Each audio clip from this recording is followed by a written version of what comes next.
I want to show you how to use a rich text format. So a rich text format, you can, I do it in Microsoft Word. There's all kinds of ways you can create a rich text file. It'll retain your formatting as far as your fonts, your colors, your font sizes, the attributes, and so forth. So I've got two speeches out here. Here's Gettysburg Address. And it's one rich text format. And you see the title's a bit larger. I did a little coloring of text. You can scroll through this. This is just in a text view. And then I have Martin Luther King Jr.'s I Have a Dream speech. Same thing. And here I went through and modified some of the text. So wherever it says I have a dream, I made that purple. And then the very end, I made his famous last words from that speech a little bit bolder and a different color. Okay, so it's all in one rich text file. All we're doing here is telling the text view to display this as a rich text format. So we're going to start another new project.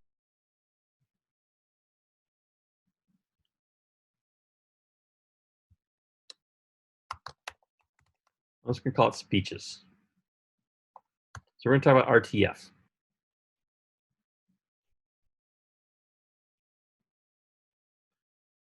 So in this one, I gave you two files in that zip file. One is Gettysburg Address and one is King Dream.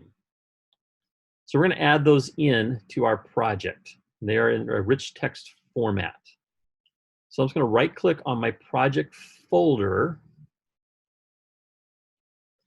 and we're going to come down to add files and I'm going to go find those files. And we'll add them.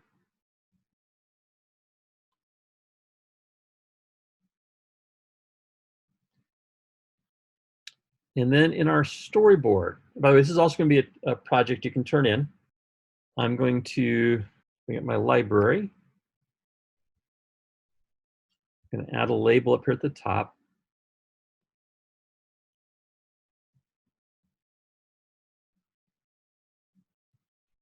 And I'm going to make it larger.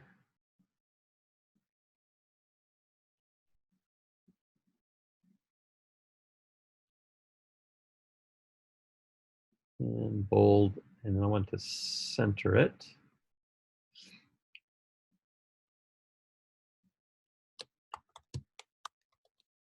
We're going to say COM 100 speech viewer.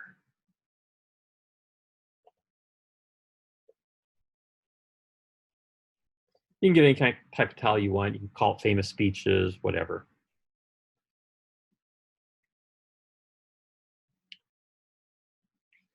Then I'm going to add in a text view.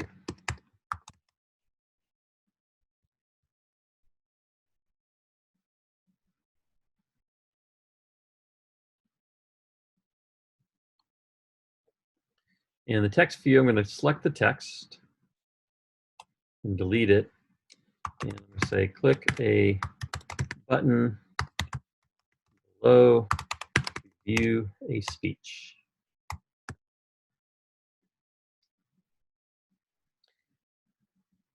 And again, just so I can kind of see where this is located, at least temporarily, I'm going to change the background. And I'm just going to get something kind of pale.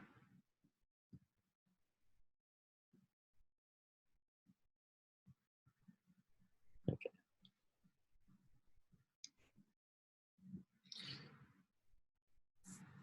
I'm going to take my label, I'm going to copy and paste it and put it down here at the bottom.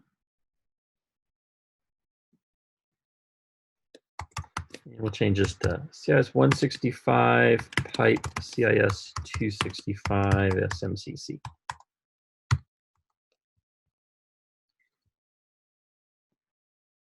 And I want this one to be much smaller in terms of its text.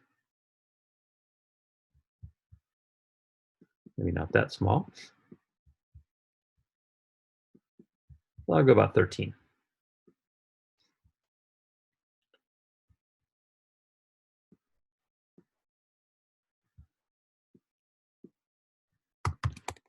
And then I'll add a button.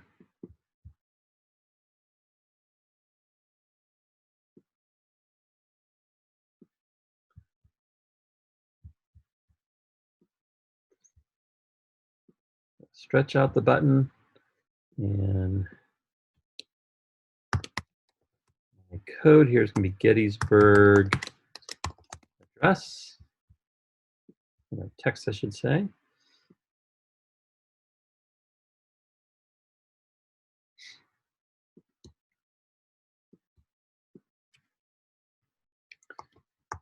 I'm going to copy and paste that.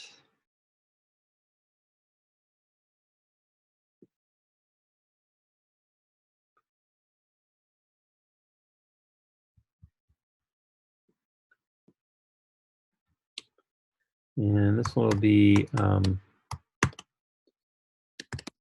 have a dream.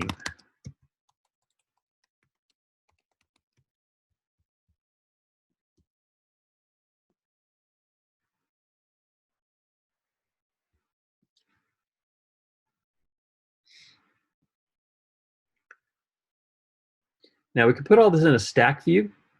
I'm just going to test it at this point, just see how it looks in my simulator. See, I'm designing only for the iPhone 11 Pro Max. Should look pretty much the way we have it there. If we rotate.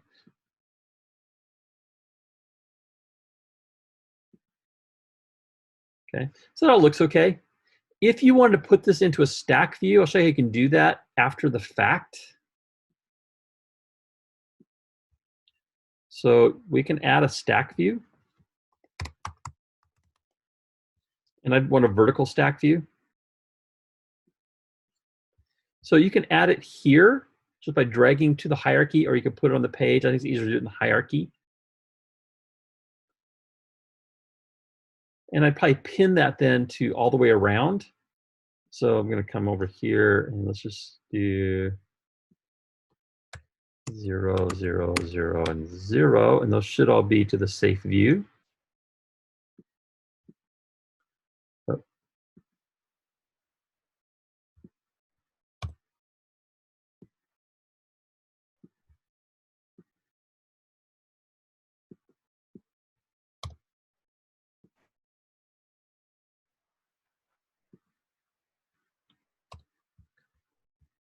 Add those 4 constraints. Now, that safe stack view is right now just behind everything, because the hierarchy here is it goes from back to front. What I want is these objects to be inside that stack view.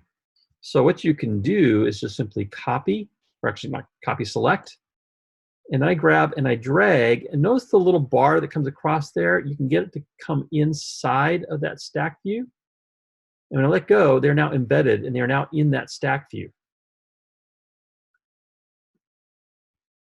If I come over to the stack view, and I probably play around with this a little bit, but if we said equal spacing,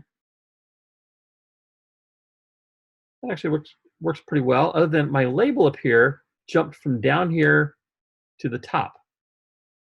Let's bring this down here. I might want to add some spacing here to my view so it's not up against the edges. So I can come in and add constraints and get a little spacing. But I want to show you can add things in the stack view. I find it much easier as I'm playing around with the constraints to work with objects in the hierarchy, to select them and then come in and play with the constraints or change constraints over here. I'm going to do Command Z a bunch of times. We're going to get rid of that stack view that we really don't need. Because it actually looks pretty good just laying them out there for this phone. The stack view will come into play when you're wanting to make this more into maybe a different devices. But this is really kind of what I'm looking for, okay? Got my text view that's going to display the speech, and then the 2 buttons that we're going to have display that rich text format. So let's bring up our assistant editor. In the assistant editor, we're going to go to the view controller. So I'm going to take the Gettysburg address button and create an outlet, or an action rather. So we're going to call this one, let's do show link. We're not really playing a video, so let's just do show Lincoln. Of course, could have named it show Gettysburg.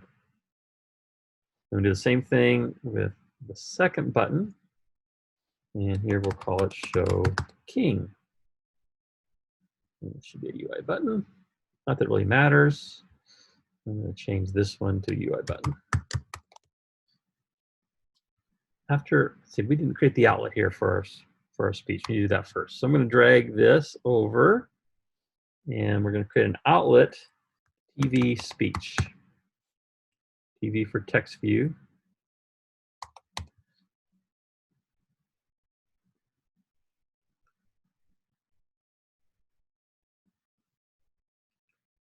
Then we're going to create a constant called RTF format.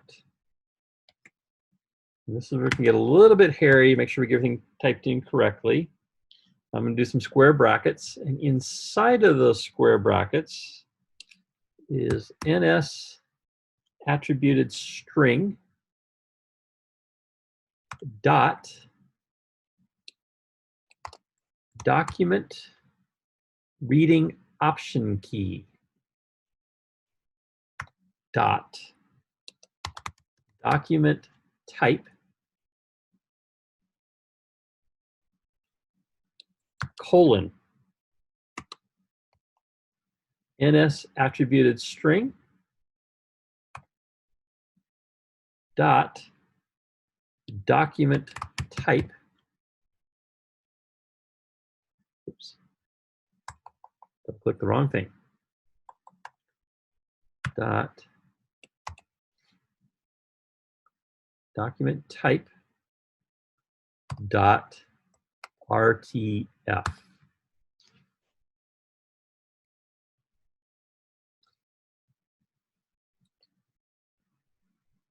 So we could use all of this inside our code later on. It's just gonna make more sense to set it all to a constant called RTF format. And then I'm gonna create a method. Anticipating we probably have maybe we want to add in a bunch of different speeches here besides these two. So I'm going to create a method called show speech.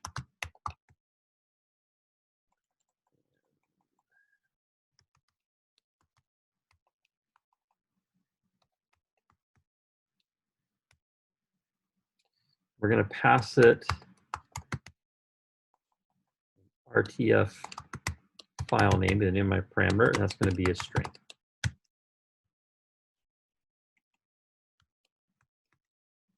We're not going to return anything, so I could do a void. I'm just going to do brackets. And then we'll call this method from our other two buttons. So what we want to do is create a URL to get that file reference that we're going to pass as a file name. So we're going to do let URL equals, and here we're going to say bundle. Now bundle is everything we have over here. Main.url for resource, and see which one we want here. We want one with extension. Okay, so my string is going to be RTF file name, and the extension is going to be RTF. And that should be in quotes.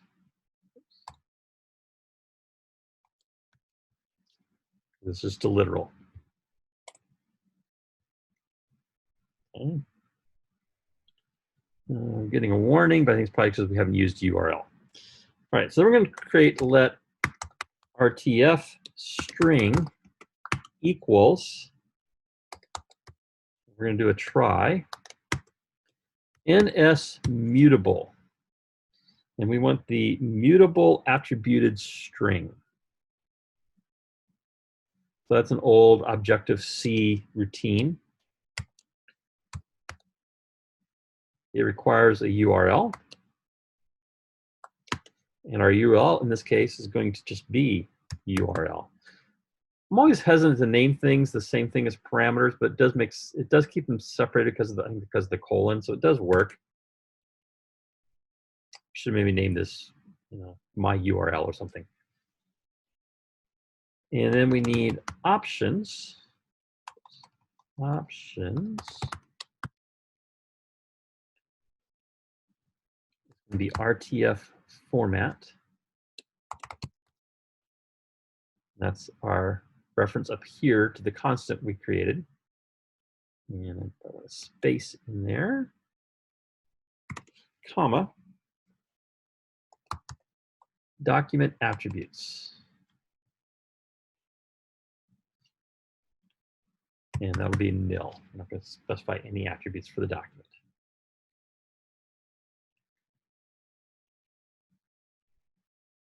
I'm going to hope that goes away as we continue on here. TV speech dot attributed text equals RTF string. All right, something here it doesn't like.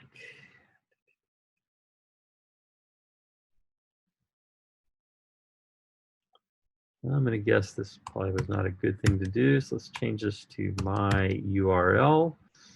We'll change that to my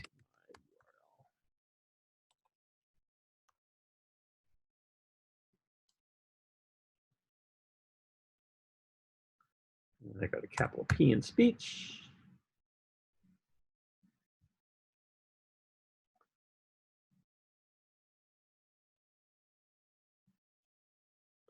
Okay, so I unwrapped the my URL. That solves our problem.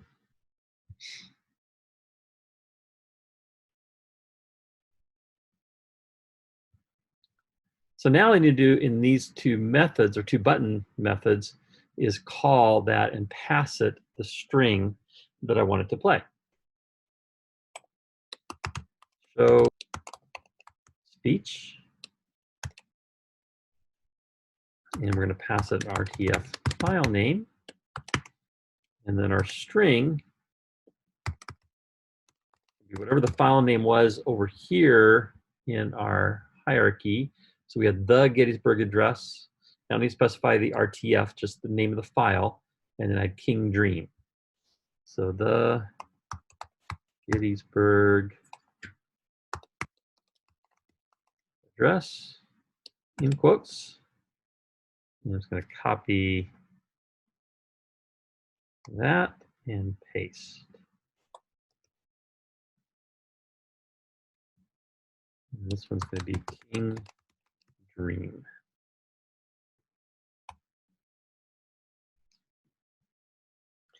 And I spelled address.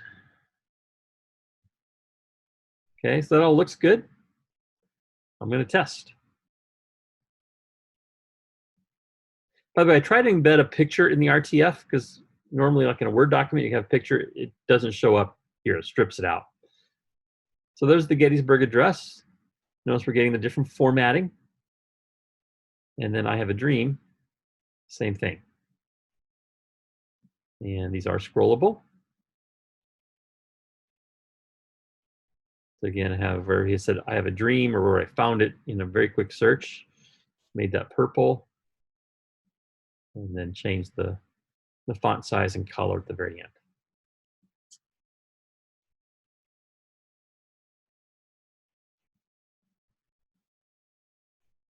Questions on that project?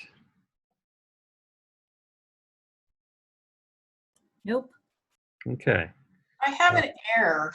Can you show the show speech function? Yes.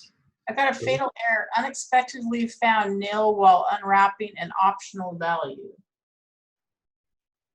Okay, so So I have my URL bundle.main.url for resource, and the exclamation point is after the parenthesis closed on that line. So okay, that's good. Try RTF in quotes. Point. Yep. Okay. Are you getting the error when you go to run it? Yeah. Okay. My guess is something is wrong down here. Because it sounds like maybe the file name is going to nil because it doesn't exist. Okay. So check Gettysburg, make sure you spelled it with 2 T's, no H at the end. Capital A? Capital A should be correct. Okay. I had a lowercase a, so maybe that's... Yeah, so let me see if I can duplicate that. So I'm going to do a lowercase a, and I'm going to run. So it looks good until I go to click this. And yes, so then we get the error. So it is case sensitive. If you just jumped into this video, you can see all the videos from the iOS app development cohort playlist by clicking on the image in the lower right. And if you'd like to be alerted to future videos that I create, you can click my picture up in the top right and subscribe to the channel.